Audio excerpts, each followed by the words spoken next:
Good morning, children. Today we are going to discuss about compound of xenon oxide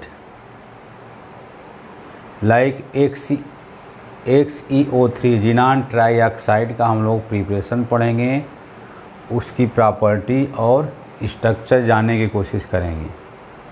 तो xenon trioxide का formation हम लोग करते हैं xenon टेट्राफ्लोराइड की हाइड्रोलिसिस करके।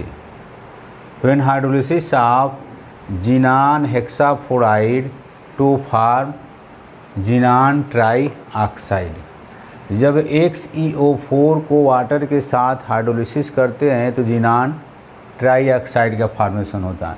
और ये xenon ट्राईऑक्साइड हमारा कलरलेस एक्सप्लोसिव सॉलिड क्रिस्टल होता है। It is colourless explosive solid crystal और it is soluble in water. Water में सॉल्युबल हो करके हमारा H+ और HXeO4- दे रहा है। xenon का अगर स्ट्रक्चर देखा जाए xenon ट्राईऑक्साइड का, मतलब कि ऑक्साइड ऑफ xenon का अगर स्ट्रक्चर देखा जाए तो ये हमारा sp3 से हाइब्रिडाइज रहेगा। xenon सेंट्रल एटम है और हमारे पास 3 ठे ऑक्सीजन है। ये तीनों ऑक्सीजन हमारा डबल बॉन्ड से xenon से अटैच रहेगा। तो देखिए यहाँ पर 1 sigma, 2 sigma, 3 sigma, 1 lone pair electron. तो xenon trioxide is hybridize to sp3। इसका एक्चुअल शेप हमारा पिरामिडल होता है due to lone pair electron. Lone pair electron के कारण इसका शेप क्या है, पिरामिडल है। sp3 हाइब्रिडेशन है। इसको कैसे हम लोग प्रिपेयर कर रहे हैं, तो hydrolysis of xenon tetrafluoride to form xenon trioxide. It is colourless explosive solid crystal soluble in water. ठीक, वाटर से रिएक्ट कर रहे हैं तो H+ और HXeO4- का फॉर्मेशन कर रहा है। Next compound xenon oxyfluoride XeOF4। Preparation of xenon oxyfluoride like XeO4 and XeO2F2। पहले हम लोग XeOF4 को प्रिपेयर करेंगे। xenon oxyfluoride hydrolysis of xenon hexafluoride to form XeOF4 and HF। Then hydrolysis of xenon hexafluoride react with 2 mole of water molecule to form XeO2F2। अब इस xenon ऑक्सीफ्लोराइड दोनों का structure हम लोग बनाने की कोशिश करेंगे। ये हम लोगों का xenon ऑक्सीफ्लोराइड का है, मीन्स XeOF4 का। XeO4 का स्क्वायर पिरामिडल हमारा शेप होगा। अगर हाइब्रिडेशन इसमें निकालेंगे तो हाइब्रिडेशन हम लोग का होगा, देखिए xenon वैलेंस इलेक्ट्रॉन 8, फ्लोरीन की संख्या 4 है, एक ऑक्सीजन है, उसको निगलेक्ट कर देंगे, कितना हो जाएगा, 12 हो जाएगा। 12/2 करेंगे 6, मीन्स sp3d2 हाइब्रिडेशन होगा। sp3d2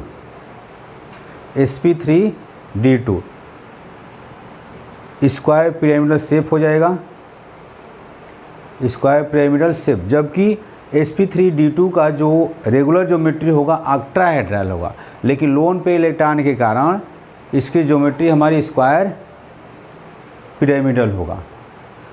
अगला इसका स्ट्रक्चर देखिए XeO2F2। केवल एग्जाम में स्ट्रक्चर ही बनाने के लिए पूछता है, कितने लोन पे इलेक्ट्रॉन होगा। ये प्रिपरेशन पर ज़्यादा फोकस नहीं करना है, केवल स्ट्रक्चर को देखिए और हाइब्रिडेशन काउंट करने की कोशिश करिए कि हाइब्रिडेशन हम लोग कैसे निकालते हैं। XeO2F2 इसका स्ट्रक्चर हमारा T शेप्ड है, इरेगुलर ज्योमेट्री है। जबकि इसका स्ट्रक्चर होगा, हाइब्रिडेशन अगर हम लोग इसका निकालेंगे तो sp3d होगा। xenon वैलेंस इलेक्ट्रॉन 8, इससे जुड़े हुए फ्लोरीन की संख्या 2/2 यानी हो जाएगा आपका 5 मीन्स sp3d हो जाएगा। तो रेगुलर ज्योमेट्री अगर sp3d का देखा जाए तो ट्राइगोनल बाई पिरामिडल होगा, लेकिन लोन पे इलेक्ट्रॉन के कारण इसका एक्चुअल जो शेप होगा टी शेप्ड होता है। तो अब तक हम लोग जिनान से बनने वाले कंपाउंड का स्ट्रक्चर और प्रिपरेशन जानने की कोशिश किया। सबसे ज़्यादा आपका क्वेश्चन उठता है स्ट्रक्चर से। Draw the structure of xenon fluoride, difluoride या हेक्साफ्लोराइड या टेट्राफ्लोराइड या जिनान ऑक्सीफ्लोराइड। यहाँ पर ध्यान दीजिए, एक चीज़ ध्यान दीजिएगा, जब जिनान से ऑक्सीजन आपका अटैच रहेगा तो हमेशा जिनान से जो बॉन्ड बनेगा वो डबल बॉन्ड से। कहीं भी किसी भी जिनान से बनने वाले कंपाउंड में जो ऑक्सीजन है वो हमेशा डबल बॉन्ड से जुड़ा हुआ है। देखिए यहाँ भी डबल बॉन्ड से है, यहाँ भी डबल बॉन्ड से है, यहाँ भी डबल बॉन्ड से रहेगा। ठीक, तो इस तरह से डबल बॉन्ड में 1 सिग्मा, 2 सिग्मा, 3, 4, 1 लोन पेयर, मतलब 5 इलेक्ट्रॉन पेयर है। तो 5 इलेक्ट्रॉन पेयर से कौन सा वाइब्रेशन हो जाएगा? sp3d हो जाएगा। अब इसमें हम लोग को सबसे ज़्यादा इम्पॉर्टेंट है यूज ऑफ नोबेल गैस।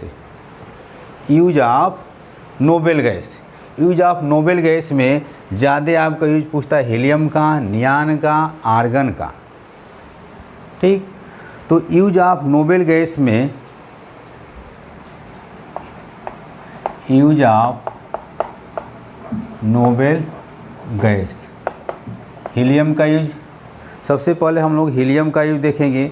तो हीलियम को हम लोग फील्ड करते हैं, it is field in tube of aeroplane. Helium का यूज हम लोग, पहला यूज क्या है? Field in tube of aeroplane. Second use helium का है कि यूज फॉर फूड प्रिजर्वेशन। और थर्ड जो यूज है कि liquid helium use in NMR, nuclear magnetic resonance. Liquid helium use in NMR, nuclear magnetic resonance, and MRI, magnetic resonance image. जो body की MRI जो कराया जाता है उसमें लिक्विड हीलियम का प्रयोग किया जाता है। अगला जो है यूज है आर्गन का। तो आर्गन का यूज हम लोग कहाँ करते हैं कि it is widely use for the filling of electric bulb, filling of electric bulb. Neon का यूज हम लोग एडवर्टाइजमेंट में किया जाता है। Neon is mainly use for the fluorescence. Neon is mainly use in fluorescent lamp tube for advertising purpose. These are known as neon sign. और दूसरा use करते हैं neon lamp are use in botanical garden. Neon lamp का use हम लोग botanical garden में use किया जाता है। क्रिप्टन और जिनान का बहुत कम यूज करते हैं हम लोग। अगला जो रेडान जो है RN का जो यूज किया जाता है, radon is use in the treatment of cancer. Cancer में हम लोग, कैंसर के ट्रीटमेंट में RN का यूज किया जाता है। ठीक, नियान का जो यूज करते हैं हम लोग एडवर्टाइजमेंट में यूज किया जाता है। लॉन्ग दूरी जो रहती है, डिस्टेंस रहता है, उसको देखने में यूज किया जाता है। हीलियम का यूज हम लोग एरोप्लेन ट्यूब में किया जाता है। लिक्विड हीलियम का यूज हम लोग NMR में करते हैं। NMR का मतलब न्यूक्लियर मैग्नेटिक रेजोनेंस, और MRI में किया जाता है, मैग्नेटिक रेजोनेंस इमेज में किया जाता है।